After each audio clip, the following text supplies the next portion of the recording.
Oh.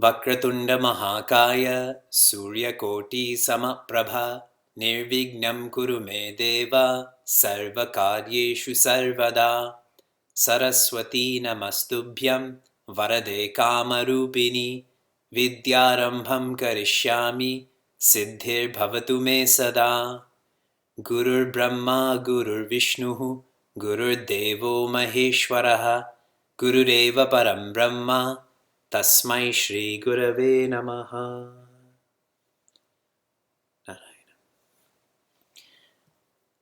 Hari Om and greetings from Niagara Falls. Om Namo Bhagavate Shri Ramanaya. Shloka 11 begins the third part of Upadesha Sara. This third part is known as Kriya Yoga, as Ashtanga Yoga. In the 11th shloka, Sri Ramana is talking about the connection between the pranamaya and manomaya koshas, between the breath and the mind. Their connection shows that we should live our lives in a holistic way. It can't be that I have a strong mind and a weak body, or a brilliant intellect, but my cardiovascular system is troubling me. There has to be a holistic approach to self-development, to self-enlightenment. In the 12th shloka, Sri Ramana is highlighting that the mind is more powerful than the breath. And so anything the breath does for the mind is temporary. This will not last. The mind is more powerful. You cannot use the breath as the ends. It is only a means, a temporary means. It's a reaction to working with the mind. In Shloka 13, Sri Ramana brings together restraint of the mind, and another word for restraint, or other words for restraint, is control of the mind, direction of the mind. All of that is possible only with the intellect. The intellect is that which holds an ideal. The intellect is the substratum for knowledge. It is this more powerful equipment that can restrain, control, direct the less powerful equipment that is the mind. This is a lovely shloka because again it shows the breath is a weaker instrument. It cannot have a lasting impact on the mind. In the 14th shloka, Sri Ramana says that a quietened mind is one that is available for contemplation. We have to be quiet to be able to be silent. Silence is our nature. It's not created, it's not destroyed, it is. But to reach that, to hear that, I first have to have a quiet mind. The breath serves a purpose, but then the intellect has to have a much greater purpose, the ideal, the knowledge.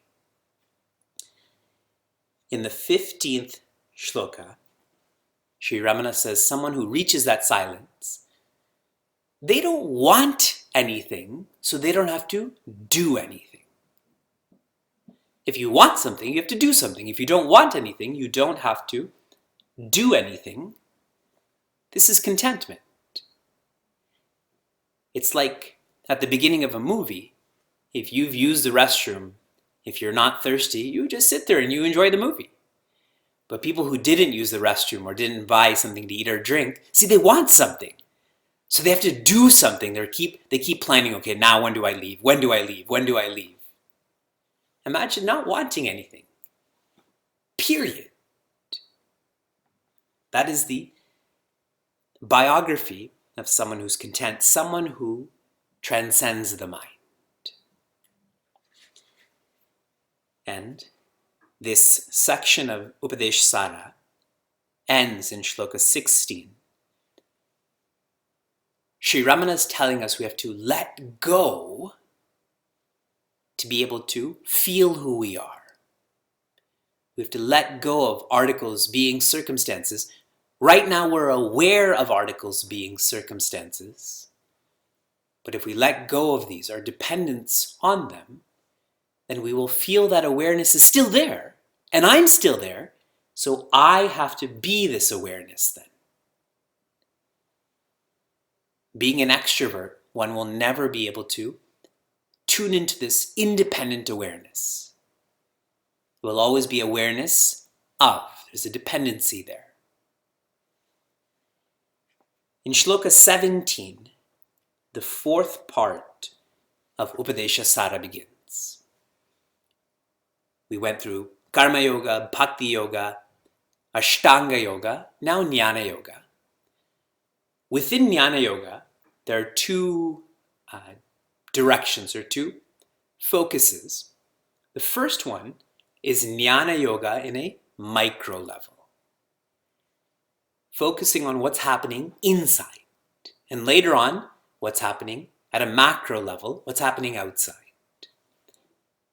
In Shloka 17, Sri Ramana says, inquire. Inquire into the mind. And if you inquire into the mind, you will realize the mind equals thoughts. The mind equals thoughts. In Shloka 18, Sri Ramana says, inquire into the thoughts. The thoughts equal the this thought and the I thought. The idam vritti and the aham vritti. In Shloka 19, Sri Ramana says, inquire into the this thought and I thought, and what you will realize is that there is just the I thought. And this is an I thought, which is different than I. These are the challenges of teaching at home. So there's the this thought and the I thought, and when you inquire into this, there is only the I thought. So this is highlighted in Shloka 19. And finally in Shloka 20, when you inquire into the I thought equals I. This I is not a thought, this I is you. It is immediate, it is not mediate. This takes us to the review of what we've done so far. And now we'll continue with your review, and we'll come back to this micro Jnana Yoga and then macro Jnana Yoga.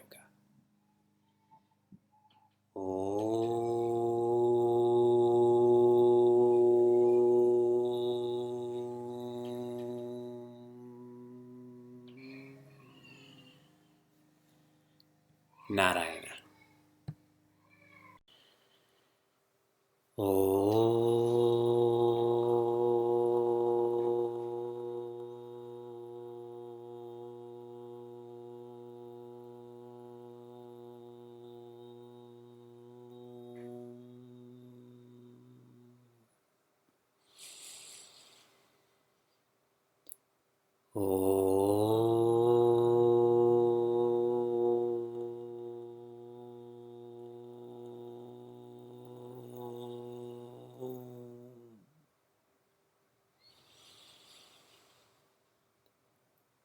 Om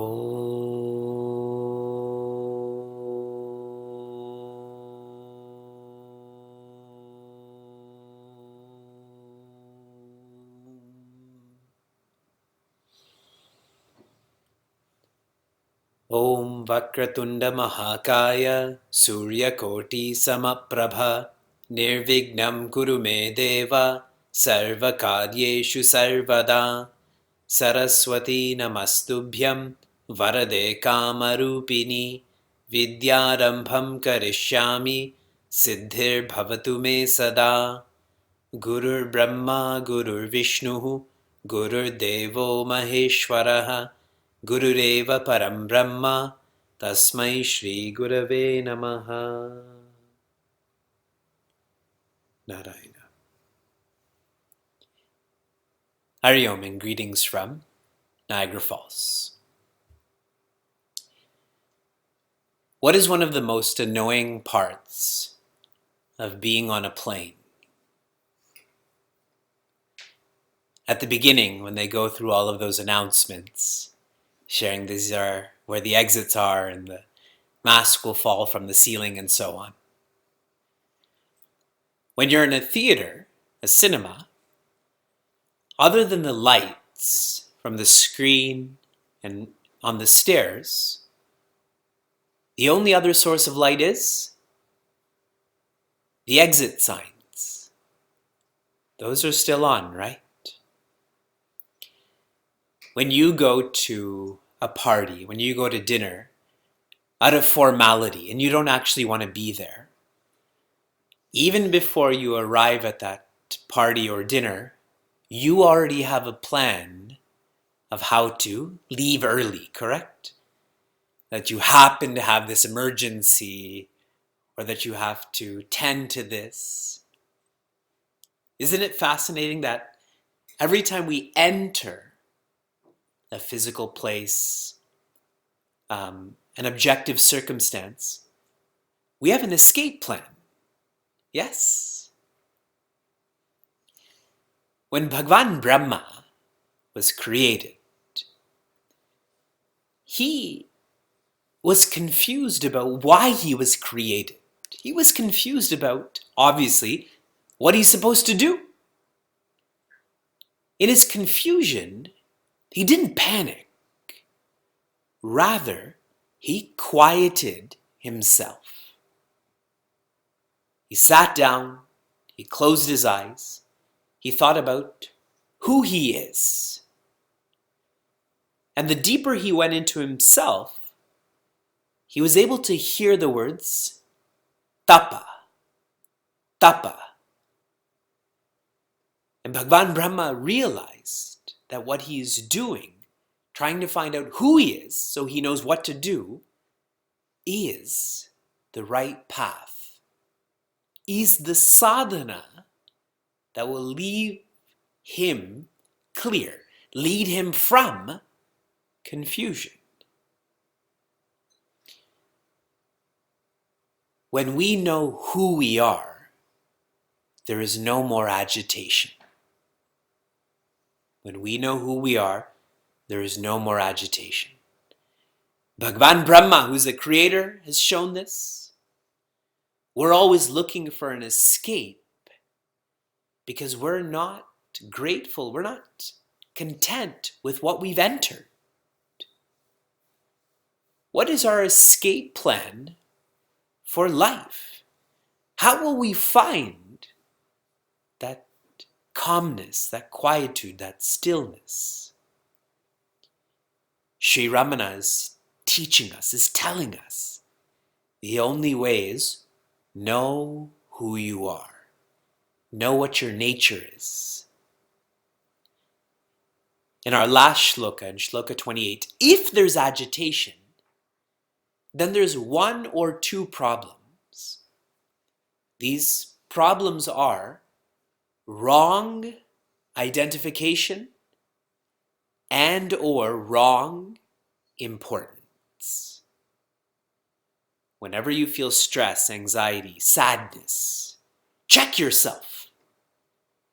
Am I engaged in wrong identification and or am I engaged in wrong importance? And we will always find that it's one and or two of these predicaments, these confusions. The world recently celebrated Hanuman Jayanti. Show me what the word Hanuman means. Show me. I see a few people pretending like they're thinking. But there are a few people who know that Hanuman means the one with the chin. Man means has, Hanu means chin. So all of us are Hanuman, but all of us are not Hanuman Ji. The difference between Hanuman and Hanuman Ji, when we start to develop a tough jaw, which means we don't take articles, beings, circumstances so seriously, we will be like Hanumanji. He was hit with the Vajra. He was always serving others. But Hanumanji never lost his cheer, never lost his contentment. He knew who he was. He knew what to do. We chant Hanuman Chalisa over and over and over again. But the real Jayanti of Hanumanji is when we become tougher. These wrong identifications, this wrong importance, we're less serious about them. That wrongness turns to rightness then. This is one of the parting messages of Sri Ramana, Shloka 28. And he has two more parting messages. Each one becomes more personal. 29, then 30. So let's reflect on what Sri Ramana says in Shloka 29. Bandha muktyati tam param sukham. Bandha muktyati tam param sukham. Vindati haji vastu devikaha. Vindati haji vastu devikaha. In the first quarter, Sri Ramana says, Bandha mukti atita. And you know what these words mean. Bandha means bondage, sadness. Mukti means freedom, happiness. Atita, which means beyond both bondage and freedom. Okay. Whenever we use the word beyond, we have to understand that this means experiential. Bondage and freedom is not, it's intellectual. That's what I want to share. I feel that I'm bound, so I feel I should study scriptures and I should engage in practices. Because I feel I'm bound, I should feel like I'm free. But here when Sri Ramana says atita, and remember he's taught 4 yogas already, he's saying this is experiential. Do not make that which is subjective objective. Bondage and freedom are games of the intellect, games of the ego. You are not the intellect, you are not the ego. Why are you working so hard to be free when you should work smart to understand and appreciate you're not bound? The subject cannot be bound by objects. I was thinking of this first quarter in a worldly way. When a kid doesn't like going to school, they pretend like they're sick, correct? All of the parents, you've experienced this, all of the teachers. And when a kid doesn't want to go to school, they pretend like they're they're sick. And so they have to keep on thinking of, oh, last time it was a stomach ache, this time it's a headache. This time it's I have a toothache, and so on and so forth. But if you tell that kid that today there's a snow day, or if you tell that kid that today you forgot there's a field trip, all of a sudden, they don't have to work very hard and smart remembering how they're bound, correct? They don't have to find reasons to not go to school because they want to go to school then. They don't feel bound, so they don't need to seek freedom. It's so much more natural then. But as long as we feel bound, we have to keep finding ways to be free. Coming back to Srimad Bhagavatam, in the completion of the second skanda, Bhagavan Narayana is described as lying down on this ocean of water, this potential water, and he's imagining, he's visualizing how he would spread as articles, beings, circumstances. And in Srimad Bhagavatam, details are given how all that we are, all that we experience is simply Bhagavan Narayana's imagination. Now, if you subjectify this, if you all close your eyes and imagine a fantasy land with trees, with rockets, with beings that you are familiar with, beings you're not familiar with. You keep imagining all of this, you keep visualizing this.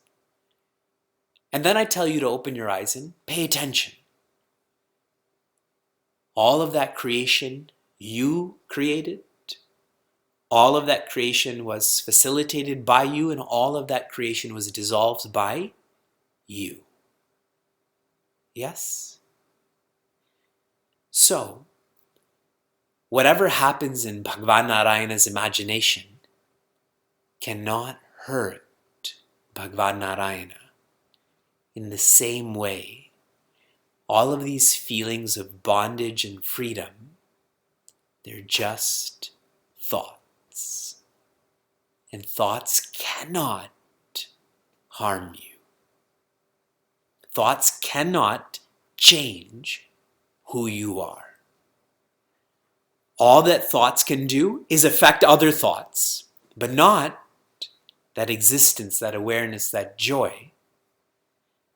So Sri Ramana is emphatic near the end of Upadesha Sara, Atita. I'm done focusing on the yogas. Remember, these yogas are for those who are bound. You're not bound. For those who read yesterday's Rad was, a question was posted to Sri Ramana, how should we treat others? And what was Sri Ramana's answer? There are no others. As long as you think there's others, you have to be polite, you have to be kind, you have to be careful about your words, your etiquette, and so on. But if there are no others, you don't have to worry about any of that. Do you have to be kind to yourself? Do you have to be polite to yourself? Do you have to comb your hair for yourself? Only if there's others. Yes. That's why I don't comb my hair. There is no others. There's only me and this small green light. That's it. 30 weeks, 32 weeks. The next quarter says, Param Sukham. So what is beyond? What is that which is transcendental? Param Sukham. Param Sukham means there are no conditions. When do you experience no conditions, or that which is unconditional? We feel no conditions of the body when we're in water or sleep. We don't feel conditions of the mind when we're absorbed in cooking, cleaning, whatever it may be. When there are no conditions, remember, you're still there. You are not a condition to yourself. The subject is not the condition. The objects are the condition.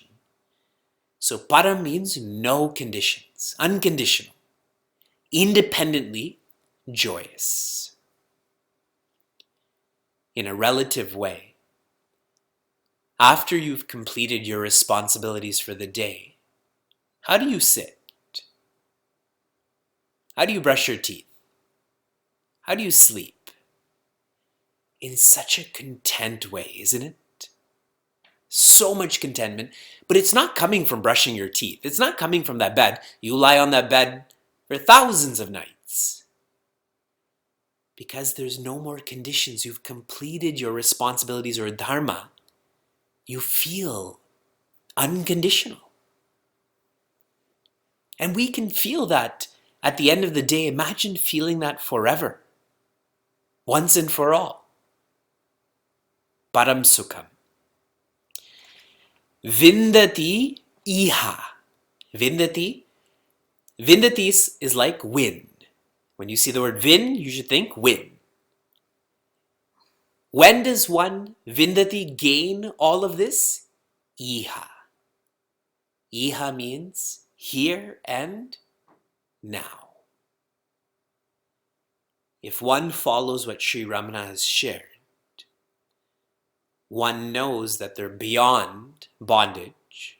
So they come to experience freedom. When, where, how, etc. All of that is immediate. Many religions share that one can be free after death. Now, intellectually, I think most of us know that you can be free in this lifetime, not after death. Yes? Most people agree with that? But you know what we've done in Sanatana Dharma? Fine, we don't feel you can be free after death. You can be free before death, but we feel you can only be free when you're old. We've not taken death, but we've just subtracted 25 years, let's say. That as long as I'm 25, I can't be enlightened. When I'm 50, I should be thinking about money. I can't focus on God. It's only when I'm 75, that's when I can be free. Isn't it amazing how we find ways to condition that which is not conditioned? It's surreal how seductive this ego is. One can be free irrespective of death. One can be free irrespective of change. Your minds, and I know this factually, are much more mature than your bodies are. And mature, I mean in a positive way, not in a negative way. There's people who are quite young in our course, those who are 20, but their thinking would be like someone who's 75 in maturity. And those who are 75, your thinking is like of someone in another lifetime, that you've learned so much, you're already thinking about how do I end this cycle of being born into limits again. Please, please, please work hard and smart not to associate evolution with any sort of conditioning. It's not related to your sex, it's not related to your age, it's not related to your clothes, it's not related to rituals. And if you do associate evolution with that, you can never be free. Because you feel that only when you are in these conditions that you'll be free. You know who thought like that? Prince Arjuna. And that's why Bhagavan Krishna just smiled at him. You think you leaving here is going to allow you to be free? You have to be free. Iha. And the last part of this shloka, Jiva astu daivikaha. Who will come to experience all of this? Astu. That jiva who's really daivikaha. That individual who's really godly. The word daivikaha means like deva. So does deva mean Indra, Vayu, etc.? Deva means awareness. That individual who's more and more and more vigilant. Yesterday in our happy hour, the quality that our students studied was savadhana. And whenever we think of that, we think of the army, right? Savadhana. Everyone stand up straight and pay attention. So we studied how vigilance, the more vigilant you are, the more aware you are of that which is outside of you, that which is inside of you. Swami Chinmayananda often shares that a papa, a sin, is that which takes you away from you. Now, if we expand this to our lifestyle, anything that makes you less aware is a sin. So we think of narcotics, we think of alcohol. Those are very obvious. But what about jealousy? What about envy? I went to see the movie Shazam. I don't know if any of you have seen that movie. And Shazam, this character, is trying to fight the 7 deadly sins. And 6 of those deadly sins are externalized, but the one deadly sin, which is envy, that villain keeps inside of himself. He doesn't externalize it. He is justifying his envy. And what's so important about this is that all of these vices make us objective rather than subjective. All of these vices make us think that we're not existence, awareness, joy, but rather we are the individual. Daivikaha is to be like Lakshmi Devi. What does Lakshmi mean? All those who attended magical mantras, I called you out on your stereotype. We think Lakshmi means wealth, but I said Lakshmi comes from Lakshana, which means indicator, means Laksha, which means purpose. That's why we chant Karagre Vasate Lakshmi, the one who is our purpose. Now, Bhagavati Lakshmi, you rarely see her separate from Bhagwan Narayana. So we associate Lakshmi, Narayana. The jiva who's daivikaha is the jiva who's like Mother Lakshmi. Completely virtuous, which is what brings one close to Narayana. Narayana means the ayana, the path, the ayana, the purpose of nara, of humans. Jiva astu daivikaha, virtue development. Only the one who is virtuous will understand that they're not bound, will be living freely, here, now, beyond all conditions. This virtue development.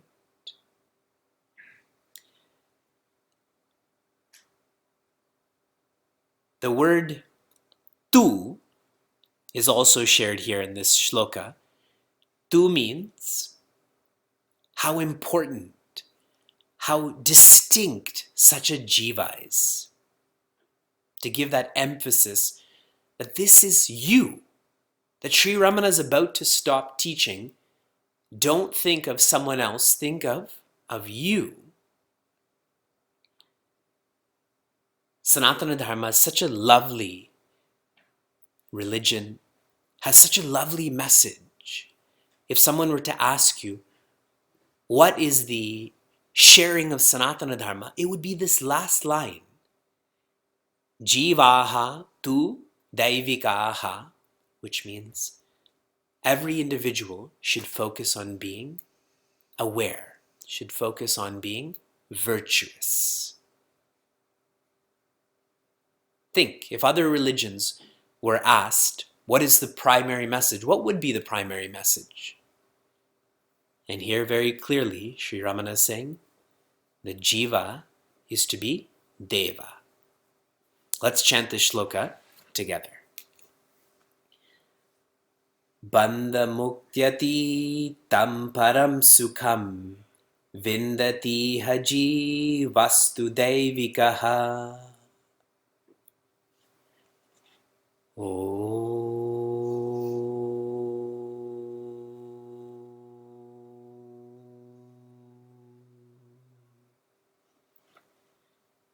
Narayana.